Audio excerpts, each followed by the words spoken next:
ఇప్పుడు independence day వస్తుందంటే just ఒక హాలిడే అయిపోయింది, కానీ అదే చిన్నప్పుడైతే 3 to 4 days ముందు నుంచి క్లాస్ మొత్తం జాలీ మూడ్లోకి వెళ్ళిపోయేవాళ్ళం.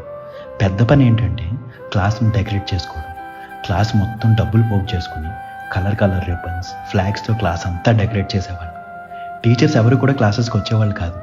ఇలా ఒక 2 days ఫుల్ డెకరేషన్ చేసుకుంటానే ఉండేవాళ్ళం. కింద మీద పడి ఎలాగో కంప్లీట్ చేసి క్లాస్ టీచర్ని పిలిచి చూపించడం, ఆవిడిచ్చే కాంప్లిమెంట్స్కి మురిసిపోవడం భలేగా ఉండేది. ఆ తర్వాత అన్ని క్లాస్ రూమ్స్ తిరిగేవాళ్ళం, ఎవరు బాగా చేశారు అని. ఇంకా August 15th రోజు పొద్దున్నే లేచి వైట్ డ్రెస్ వేసుకుని షర్ట్కి మన ఫ్లాగ్ పిన్ చేసుకుని స్కూల్కి వెళ్ళేవాళ్ళం.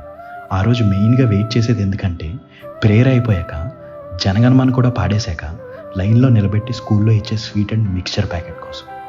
ఆ ఐటమ్స్ తింటూ ఫ్రెండ్స్ అందరితో కబుర్లు చెప్పుకుంటూ అలా ఒక 1 hour గడిపేసి ఎవరింటికి వాళ్ళు వెళ్ళిపోయేవాళ్ళం. ఇంటికి వెళ్ళి యాజ్ యూజువల్గా ఈటీవీలో రోజా సినిమా, జెమినీలో ఖడ్గన్ సినిమా చూసుకోవడం. ఎవ్రీ ఇయర్ అవే సినిమాలు రిపీట్లో వేసేవాళ్ళు, అయినా చూసేయడమే. అవన్నీ తలుచుకుంటుంటే భలేగా అనిపిస్తుంది నాకైతే. మీరేమంటారు? మీరు ఇలాగే చేసేవారా? చేస్తే కామెంట్స్లో మీ మెమరీస్ అన్నీ షేర్ చేసుకోండి. ఉంటా అండి. ఇట్లు మీరు ఎలాగ మోయ.